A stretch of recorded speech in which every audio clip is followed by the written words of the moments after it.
202 தொகுதியிலே என்டிஏ கூட்டணி வந்து வெற்றி பெறும். இது அதிகப்படியான ஆசையோட இருக்கலாம். இங்க தமிழ்நாட்டுலீங்களா? எந்த பாஜக தலைவர் சொல்லியிருக்கிறாரு? அதான் சொல்லியிருக்கிறே, அவர் இன்னைக்கு மாநில தலைவரா இருக்கிறாரு. அவரோட நிர்வாகிகளை தொண்டர்களை குஷிப்படுத்துறதுக்கோ உற்சாகம் ஊட்டுறதுக்காண்டி அவர் சொல்லலாம். ஒரு காலம் இன்னைக்கு தந்தை பெரியார் உளவிய மண்ணில், பேரறிஞர் அண்ணா உளவிய மண்ணில் இது ஒருபோதும் நடக்காது.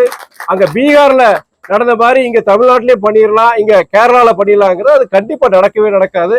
இன்னொன்னு என்னன்னா, பீகார்ல நீங்க சொல்லலாம், பீகார்ல இவ்வளவு அமோக வெற்றி பெற்றிருக்கிறாங்களே, அங்க எப்படி முடிஞ்சதுன்னு சொல்லலாம். நீங்க நல்லா ஞாபகம் வச்சுக்கணும், இந்த தேர்தலுக்கு சில மாதங்களுக்கு முன்பு, பீகார் தேர்தலுக்கு சில மாதங்களுக்கு முன்பு அங்க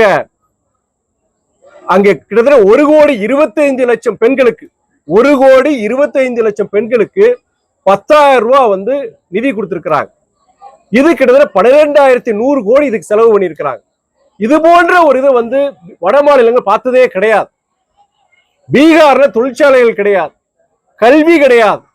அங்க படிச்சவங்களும் சரி, எதை கஷ்டப்பட்டு படிச்சவங்களும் சரி, கல்வி அறிவு இல்லாதவங்களும் சரி, தமிழ்நாடு போன்ற இந்த மாதிரி மாநிலங்களுக்கு வந்துதான் அவங்க பொழப்புக்காண்டி வர்றாங்க, வேலை வாய்ப்புக்காண்டி வர்றாங்க.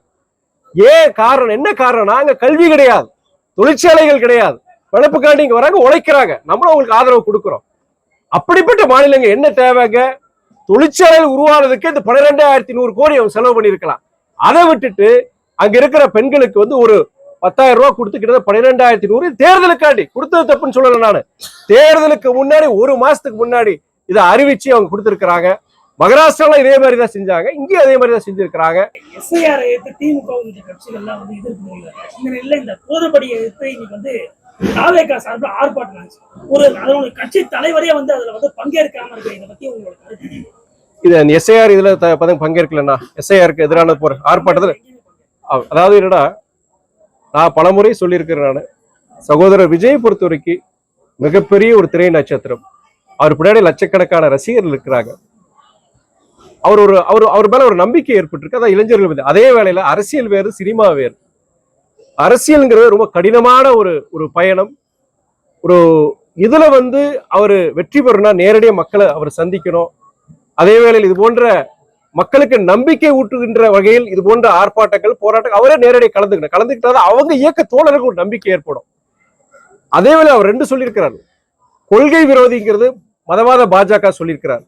அந்த மதவாத பாஜக தமிழ்நாட்டுல இங்க வளர்றதுக்கோ வேறுன்றதுக்கோ நேரடியாவோ மறைமுகமா அவரை வந்து ஒரு ஆதரவு தெரிவிச்சிடக்கூடாது, ஆதரவு கொடுக்க கூடாதுதான் என்னுடைய ஒரு இது.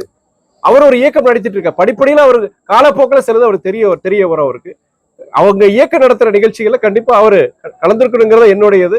அவங்க இயக்கத்தில் இருக்கிற பிற தலைவர் நிர்வாகிகள் அவருக்கு சொல்லுவாங்க. நான் இன்னொரு இயக்கத்தை சாதனை சொல்லக்கூடாது. நான் ட்ரெண்ட ஃப்ரெண்ட் ஆக்கிக்கோங்க. தந்தி டிவியின் சப்ஸ்கிரைபர்ஸ் அண்ட் ஃபாலோவர்ஸ் குடும்பத்துல நீங்களும் இணையுங்க.